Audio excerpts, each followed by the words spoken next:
أشهد أن لا إله إلا الله.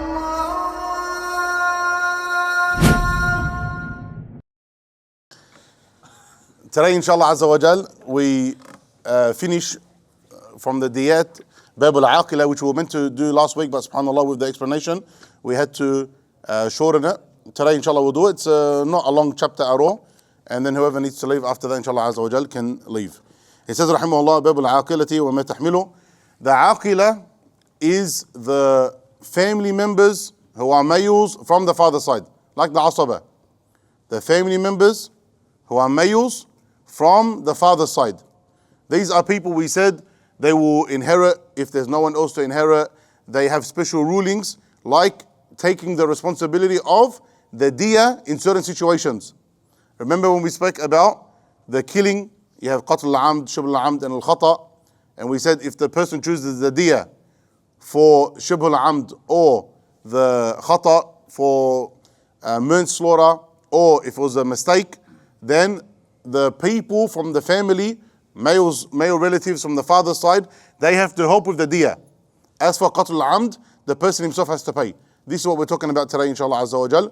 And also as part of it is that which is followed with it, which is the animals. If a person, his animals, they destroy something, what he's responsible for. He says, Rahimahullah, وهي عصبة القاتل كلهم قريبهم وبعيدهم من النسب والموالي إلا الصبي والمجنون والفقير ومن يخالف دينه دين القاتل. It is all of the men from the paternal family, and from the father's side. It is all of the men from the paternal family of the killer. This is when we speak about the responsibilities, the financial responsibilities of the men. This is another big wisdom why there are certain rulings that are in the Shariah that have, for example, the inheritance half. When it comes to the brother and the sister inherits half of the brother. Some people look at it as oppression. We say, no, you haven't understood the Islamic rulings. You have to look at something holistically. The one who carries the financial burden and responsibility of looking after the women are the men. And the husband has to look after his wife. The father has to look after his daughters, etc. Not only the financial burden and responsibility in terms of a household, but also because of relatives. If there are relatives, close or far, that have to pay the diyah, then you have to have a share in it. So obviously it makes sense that you are going to inherit more. And then not only that, but when the person gets married, the men have to pay the mahar. The wedding gift that he has to give the wife. Obviously these are responsibilities that the woman doesn't have to carry out. So when there are certain rulings, like the women taking half of the men in this regard, brother and sister in inheritance, if you zoom out a little bit and look at the other things, sometimes they may even say the man is oppressed. But no, for us we say Allah Azza wa Jalla is just and is wise, and everything is perfect in the Sharia as humanly as possibly it can be. وهي عصبة القاتل كلهم قريبهم وبعيدهم من النسب والموالي. From those that are related to him, close or distant, related through lineage or through patronage. Lineage meaning, you share a grandfather, you share a great-grandfather, whoever you're related to from the father's side, however you're related, no issue. Patronage, al-mawali. Anyone understand this?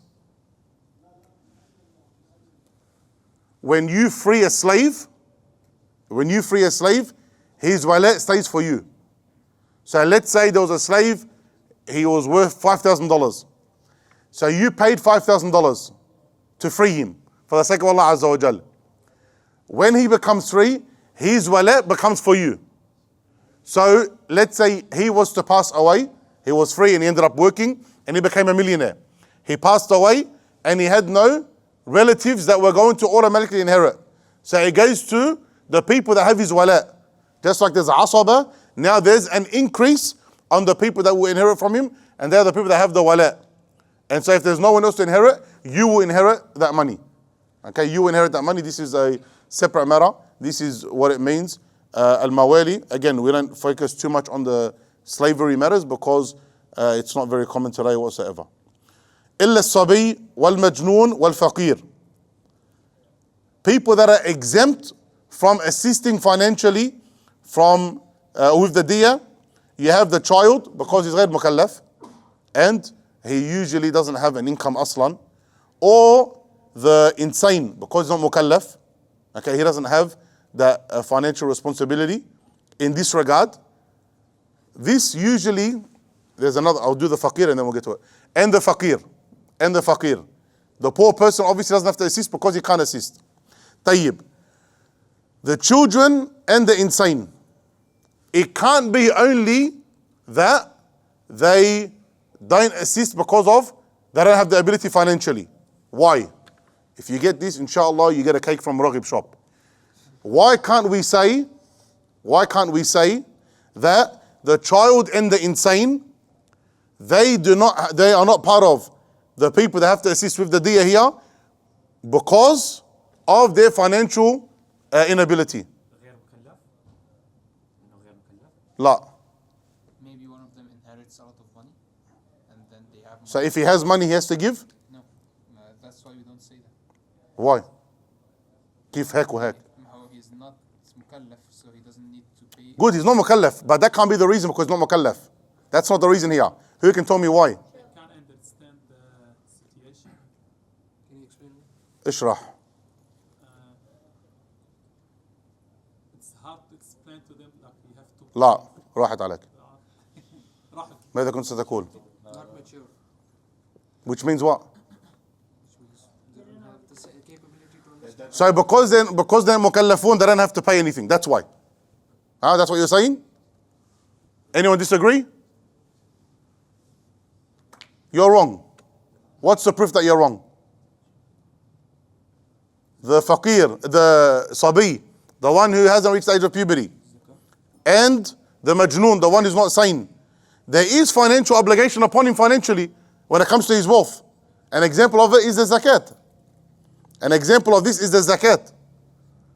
The fact that if they have money, even though they're غير mukallafun, but the people that are guardians over them, they have to pay the zakat on their behalf. Because that obligation is related to their wealth. So they have to pay the zakat there. So we can't say that it's their financial inability. Because someone would have paid on their behalf if they have the ability. If they had the means, yani. So there has to be another reason. Because the Sharia is mutarida, as we said. كل الكلام اللي أنا قلته لأن أنت كنت رافع إيدك ما ركزت. He's not inherit. Of course they inherit. You couldn't have stopped him from killing. Sheikh السؤال مش واضح؟ ما تريد خلص يعني يريد أن يعني 1 زائد 1 يساوي كم؟ 2. طيب 1 زائد ألف يساوي 2. ما هو الألف؟ ما كان واضحا صحيح لكن شغلت عقلك. هذا هو المطلوب. إذا تريد أن تكون فقيها يجب أن تشغل عقلك. لا إله إلا الله. شفت الذي يريد أن يتزوج خلص عقله فقط بالزواج. في الفقه وهذه الأشياء لا. No. So we said you can't say here the taklif is to do with the financial ability because even in zakat, he has to pay the zakat. Even though he's not mukallaf. But those that are guardians over him, they have to pay on his behalf. They have to pay on his behalf. So here we could have said the same thing. If it was about the finances, if he's got money, we could have said the guardians have to pay on his behalf. So what is the reason here?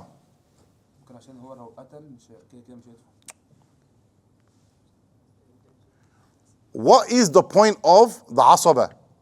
What is the point of the aqilah? Why do they carry so much weight in these things? Why does the Sharia, for example, give them the right to choose whether they want the person to be killed or they want to accept the blood money? ما معنى العصبة أصلا? Family members. Yeah, but how do you translate it لغويا?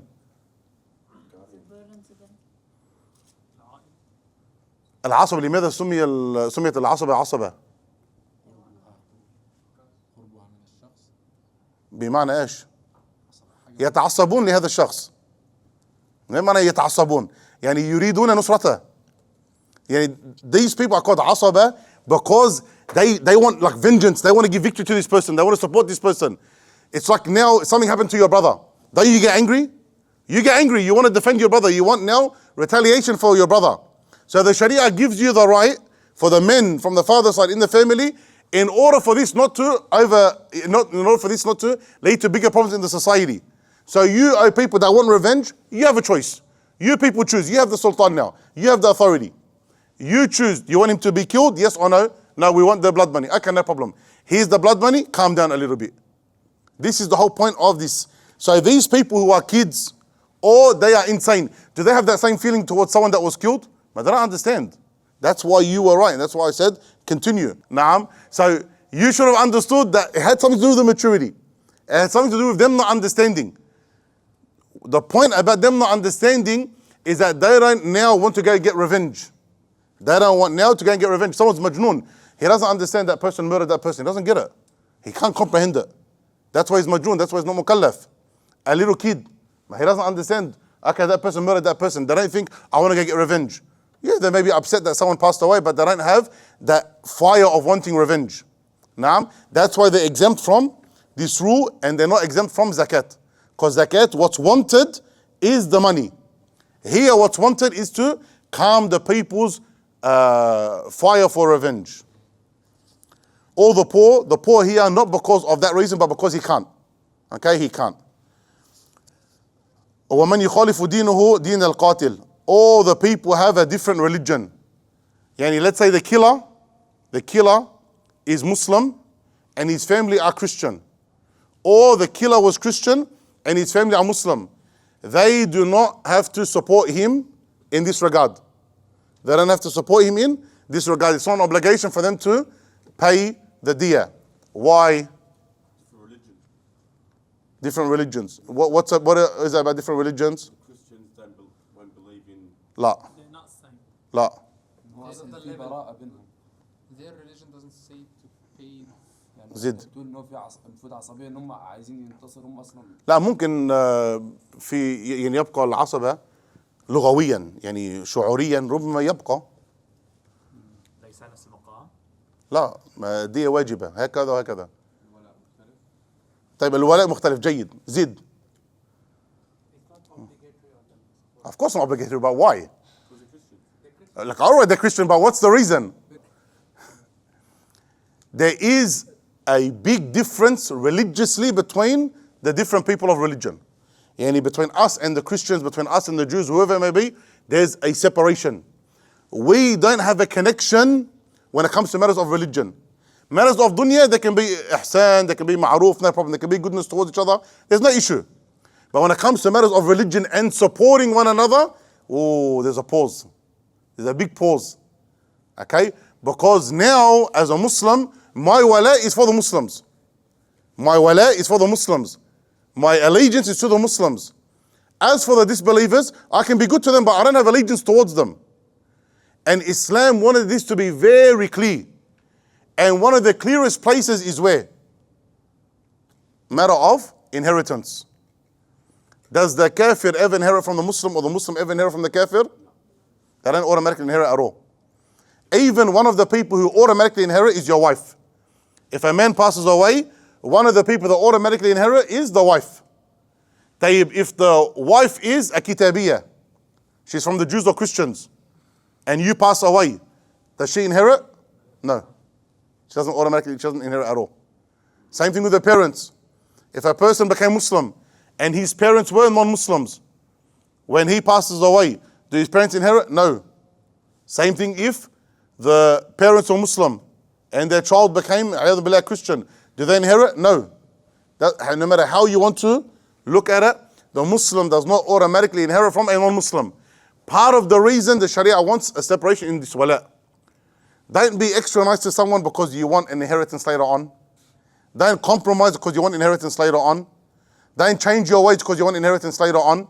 No, you have to be firm. You want to be good to them because they're good people, no problem. But for you to change your religion for some sort of worldly benefit, no. This should make it easier for you if the religion required for you to cut off relations that you cut off. An example, someone becomes Muslim and his parents told him, if you become Muslim, I'm kicking you out of your house. He says, Wallah, I don't want to leave my parents. Allah, for the sake of Allah, leave your parents, no problem. Try and be good to them. Try your best. Try your best to get them to be understanding. But if they choose your religion, or if they give you the option, religion or us, what do you have to choose? You have to choose your religion. May Allah make it easy for the reverts. So there's no inheritance, and because there's no inheritance, there's no financial responsibility from the asaba or the aqilah towards each other. There's no financial responsibility from the asaba or the aqilah towards each other. ويرجع في تقدير ما يحمله كل واحد منهم إلى اجتهاد الإمام فيفرض عليه قدرا يسهل عليه ولا يشك وما فضل فعلى القاتل وكذلك الدية في حق من لا عاقلة له. The determination of how much each one of them is responsible for is left to the Imam. He will assign to each one of them an amount that is affordable and will not cause hardship. The rest of the indemnity will be binding on the killer. Likewise is the indemnity binding upon someone without an aqilah. So, if a person killed someone by accident, and now the diyah goes back to the aqilah, the male relatives from the father's side, who is to determine who has to give what? The imam. When they say imam, the leader of the Muslims, yani the government. And usually they will say the imam or na'ibu, the one who acts on behalf of the imam, which will be the Muslim judge. So the Muslim judge, he will determine from the family members who will pay what according to their ability. And this is from the justice of Islam. So for example, if you have a millionaire in the family, the millionaire maybe has to pay, let's say the diyah is $500,000 as an example. Then maybe one person can pay 100,000. Khalas, you pay 100,000. And someone can pay 50, you pay 50. Someone can pay 20, someone can pay 10. Whatever it may be, he splits it up over the male relatives from the father's side. Then whatever is left over, let's say 100,000, 200,000, whatever it may be, it goes back to the person who killed. Now it goes back to the person who killed. How long do they have to pay it, if you remember? How long do they have to pay it off? 3 years, good, 3 years. Now, so it's not like one hit they have to pay it. They pay 1/3 each year. So if the person has to pay 100,000, let's just make it easier, 90,000. You pay 30,000 the first year, 30,000 the second year, 30,000 the third year. Now to make it easier on each one. And the one who has no aqilah, the one who has none, all of it is upon him. Can the people donate towards it? Yes. People can donate more. So let's say a person who was, he didn't have any aqilah, he was a revered. So all of his family are Christian, but he was a Muslim and he accidentally killed someone. There's no one to support him from his family in the aqilah, in the diyah. But people from the Muslim community, if they want, they can donate towards him, no problem. Okay, we're just talking about here, that which is an obligation. As for you giving on top, then you are more than welcome to. ولا تحمل العاقلة عمدا ولا عبدا ولا صلحا ولا اعترافا ولا ما دون الثلث. And the aqilah will not be responsible for the indemnity for intentional murder. Yani someone killed on purpose, that's your fault. You have to do with that. We're not responsible for it. Can they donate? Yes. But do they have to? No. Or the killing of a slave. Why? What's the price for the killing of a slave? What does the person have to pay? The price of the slave. Who said the price? Okay, the diyah is the price of the slave. What he has to pay is the price of the slave, not the diyah. Okay, so it's upon him. Nor the indemnity binding because of settlement. Yani not that someone was found guilty, someone went and said, yani I accidentally killed this person. Let's come to an agreement so it doesn't have to go to court. But you're the one that went and done it. Okay, it wasn't binding upon you, it wasn't an obligation upon you. You went and you spoke to the person, so you came to the agreement, you sorted out whatever, you came to an agreement with that person. We had an amount, we could have done it, you didn't want it, you wanted to organize something with them, you have to do that. Or the one who confesses himself, similar reason, وَلَا مَا دُونَ الثُّلُث, and anything that is less than 1/3 of the diyah, then the person has to pay himself. And we spoke about the different types of diyat, yani sometimes there's a thuluth, sometimes there's a half, and we'll get into the specific injuries and how much each injury costs, inshallah. طيب ويتعاقل أهل الذمة ولا يتعاقل لمرتد ولا لمن أسلم بعد جنايته. The dhimmis, the non-Muslims living under the Muslim state, shall have their own aqilah share with the responsibility with them. Yani they look after themselves according to what their religion poses. Or if they kill a Muslim and they have to pay the diyah for killing the Muslim, then they will share it between themselves, the people of the same religion. As for the apostates, they have no aqilah. Why? Someone who leaves Islam, why does he have an aqilah? بمعنى? Not the same religion. Good, not the same religion. جيد. Again, so you understand the rules of al-ittirad. And the same is true for the one who becomes a Muslim after committing his offense. And if someone was a Christian, then he became a Muslim. He killed someone who was a Christian, then he became a Muslim. Do the Muslims have to support him?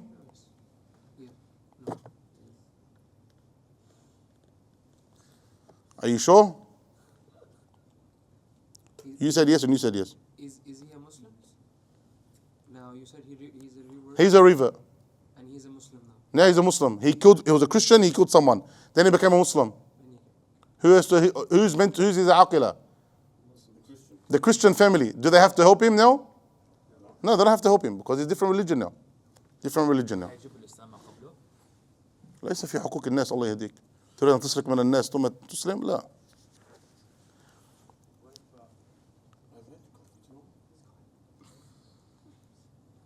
طيب, there's a small chapter, a small part left. وجناية البهائم هدر إلا أن تكون في يد إنسان كالراكب والقائد والسائق فعليه ضمان ما جنت بيده أو فمها دون ما جنت برجلها أو ذنبها. Damage incurred by an animal is not compensable unless the animal was under control of a human being, such as a rider, one pulling it from the front or one directing it from behind. So if someone has, for example, a dog, okay, and that dog somehow escaped, okay, and caused damage, you're not directly responsible for it. Okay, you're not directly responsible for it unless, we'll get to the unless part. Okay, but the general rule is that if an animal does something, then it's not directly responsible. Unless the animal was under the control of a human being.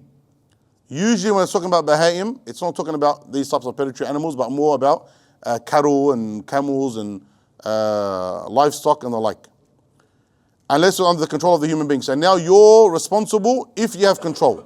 Such as a rider, one pulling it from the front, or one directing from behind. Because now you're responsible because you're directly looking after it. So if it does something and you were the reason, you were negligent, then that's your fault. That's your fault. They will be liable for the damage the animal causes with its foreleg or mouth. And if you're, for example, if you have a horse and it's got reins on and you're walking it or you're leading it from the front, that's the right term, you're leading it, you're responsible for the front of it. Where it goes from the front, what it does with its mouth, because you can control it. Let's say someone walked behind it and he kicked him. Whose fault is that? His fault. The person that walked behind it. Why did you walk behind it for? Naam. Or it was walking and it kicked the car from behind. You can't control that. Okay, you can't control that. You can't control what the animal's going to do. So if you were the reason that you done something wrong, that you weren't meant to do, and it caused damage, that's your fault. But you done nothing wrong. Okay, you done nothing wrong. You were walking on the footpath, and as you're walking, you done nothing wrong, and it kicked someone's mailbox. Are you directly responsible for it? Islamically, no. As long as you done nothing wrong. Okay? If you want to be a nice person and go and pay for it, obviously that's good. But if you done nothing wrong, you're not Islamically responsible for it. Sorry.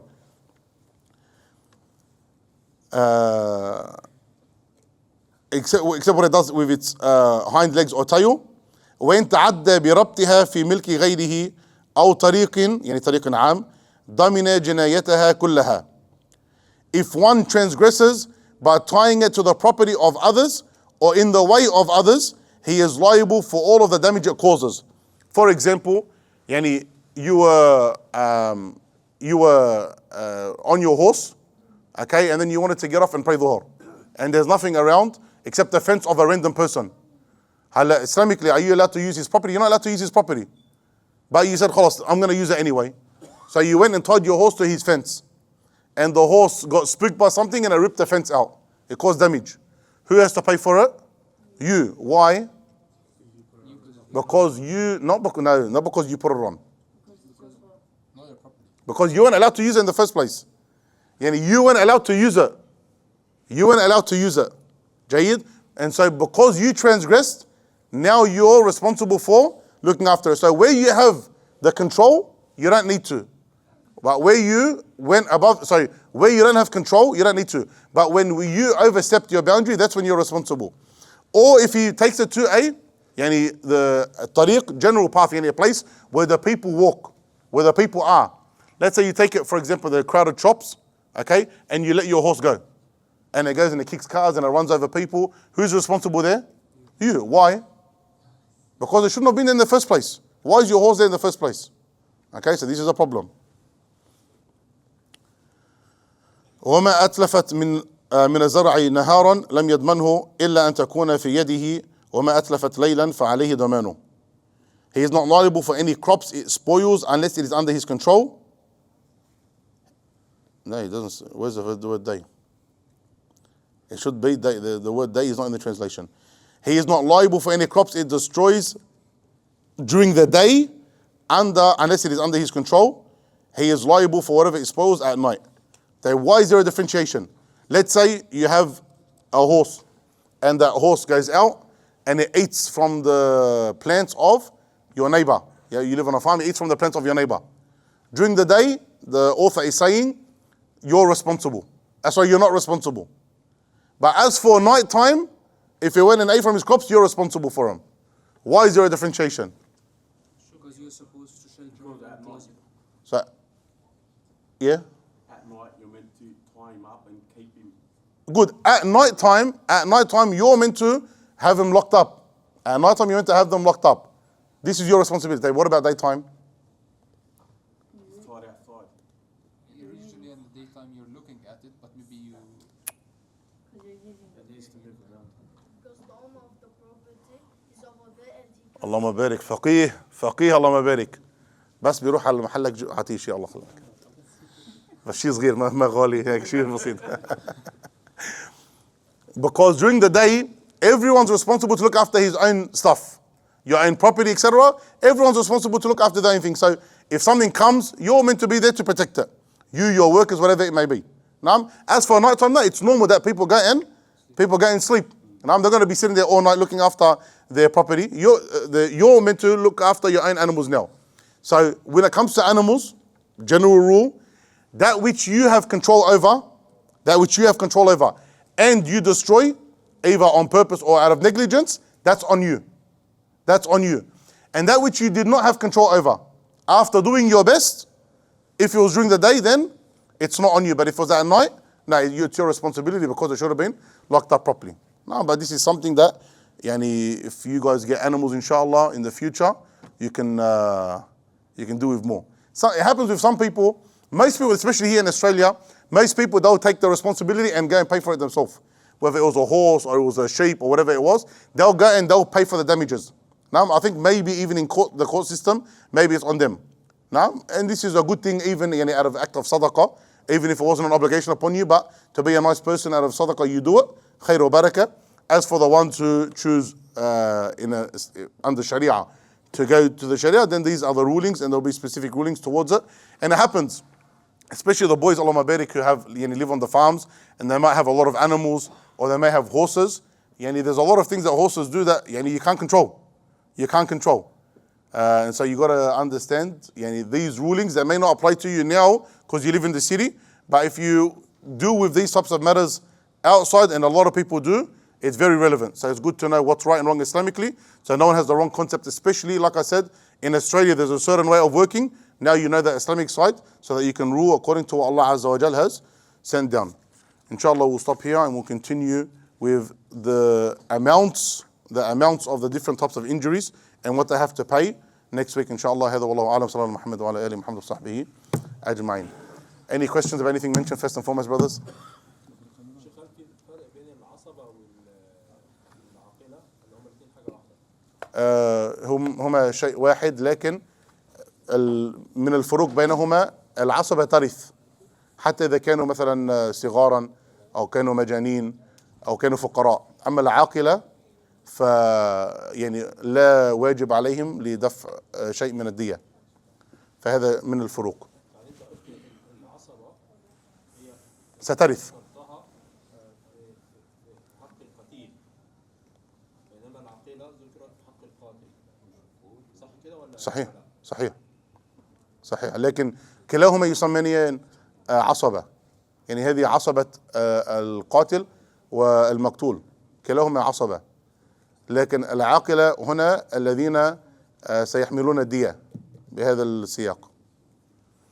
The difference between عصبة and عاقلة, even though they're the same group of men that you're talking about, except the عاقلة here is they're responsible. There's certain people from the عصبة that are responsible for the financial compensation. So we excused the poor person, the kid, and the insane person. Whereas they're still part of the عصبة, but they're exempt from being part of the عاقلة, the people that have to pay the financial responsibility. As for other rulings related to the عصبة, like inheritance, they will still inherit. For the one who has workers and he owns animals and the workers work with the animals, if they're injured by those animals, is that on them or the owner of the animal? Again? And if, let's just say you own a horse and you employ someone to look after the horse and the horse injures that person, is that your responsibility now for that person being injured? Or follow the same rulings. So did you have control over it, and so you were responsible? Like, let's say a person has a horse, okay, and he's walking the horse and he's leading it, and it bites someone, for example. The person that's leading it, that's his responsibility. That's his responsibility. But if he was walking the horse and it kicks someone, that's not his responsibility. There's a lot of things to do with compensation in our context in Australia.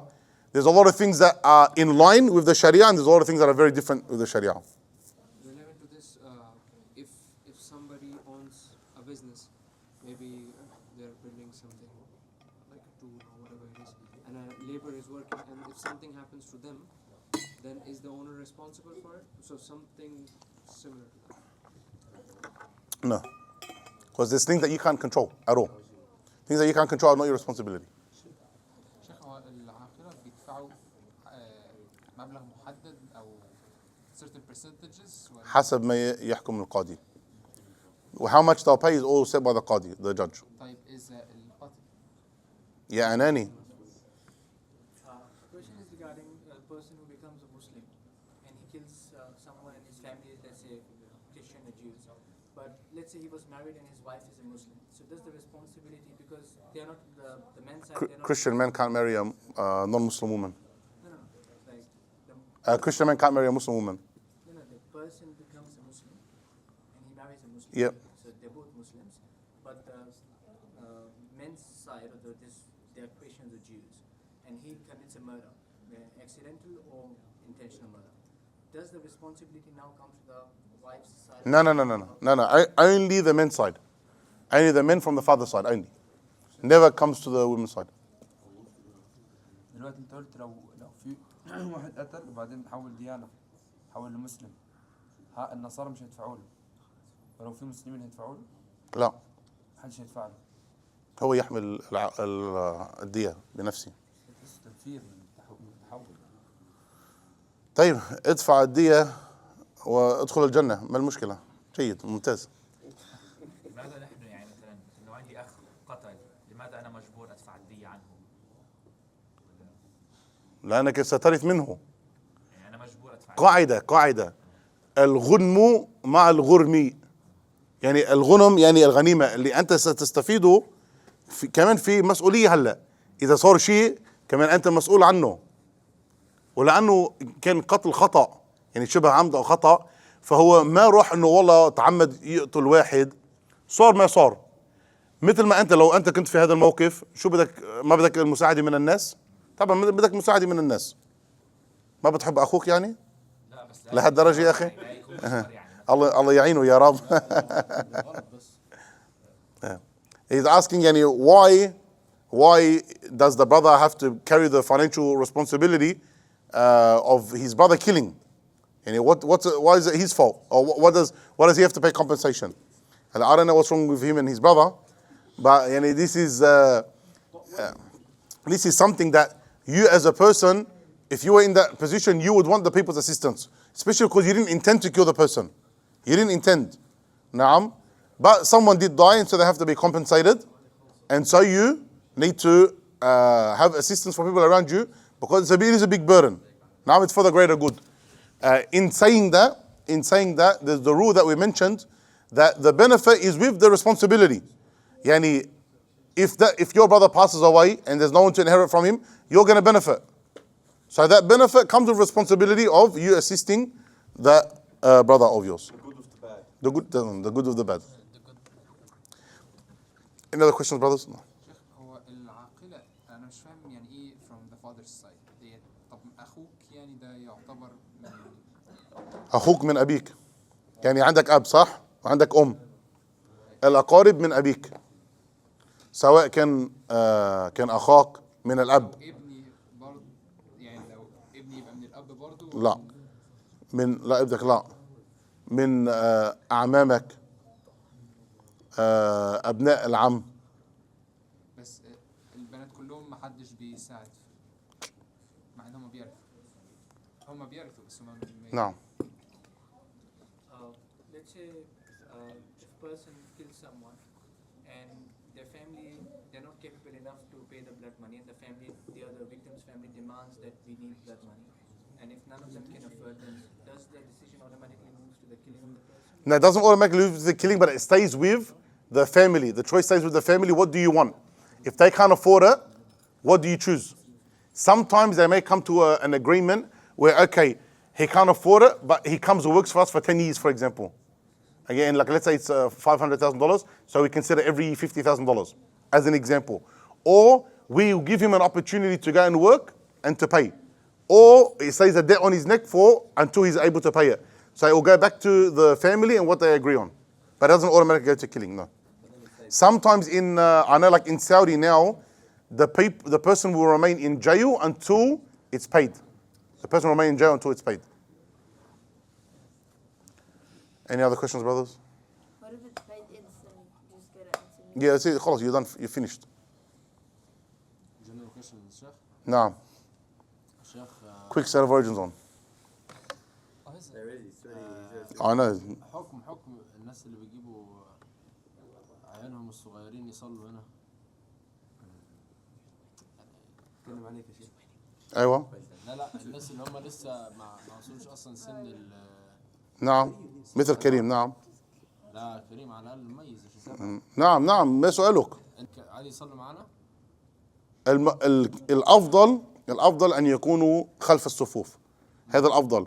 لكن إذا في مصلحة أن نجعلهم بين الصفوف ما في مشكلة. حتى لو نساء بنات صغيرة. الأفضل ألا يكون موجودين أصلا. لا يقطع الصف. والله أعلم. جهاد. نعم. نعم.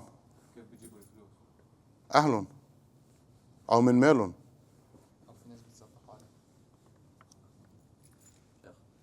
If a Muslim kills another Muslim, نعم. and the family of the person that died demands that the other guy be killed, but then the other family says that they want him to stay alive. Like they're asking, can we pay the blood money instead? Because let's say it's a family's choice. The family of the killed is choice. Completely their choice.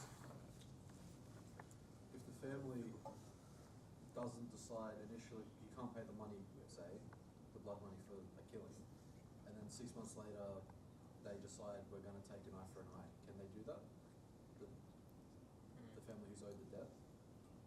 Yeah, if they say you can't afford the money, and say, all right, then we'll kill the person. Yeah, it's possible that they kill the person. Give them 6 months and they still can't. Allahu alam, I don't know exactly how it works if they'll give them a period or if they can change, but usually it has to do with a decision that you have to make. Usually after the process and the person's found, like the court process, the person's found guilty, then you're going to have to choose. As a family you discuss and you choose. Can they change it later on? Allahu alam. I don't believe so, but I'm not sure. I've got to clarify. Any other questions? General question. Does the Imam have to say Ameen after? Doesn't have to, Sunnah. Why do some Imams do it, some don't? Some يعني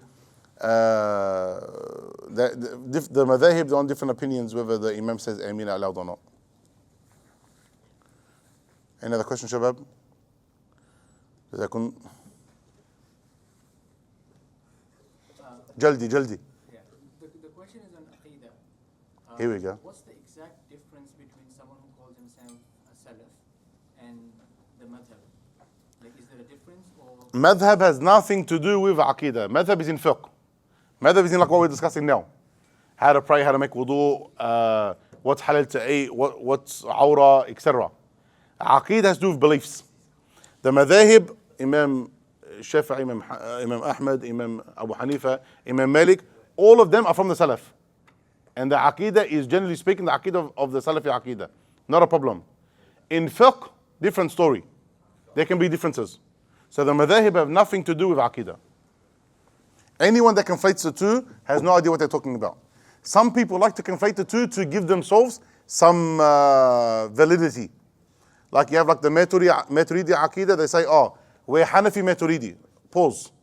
Hanafi is in fiqh, Maturidi is in Aqidah. It's got nothing to do with each other. Because you can be Hanafi Ash'ari, Hanafi Salafi. It's got nothing to do with Aqidah. Right? And some like Shafi'i. We're Shafi'i, Ash'ari. Pause. Imam Shafi'i himself, what was he? Was he Ash'ari? He wasn't Ash'ari. So what? Don't link the two. Don't link the two. Any other question, Shabab? Going once, twice, sold. سبحانك اللهم وبحمدك أشهد أن لا إله إلا أنت أستغفرك وأتوب إليك.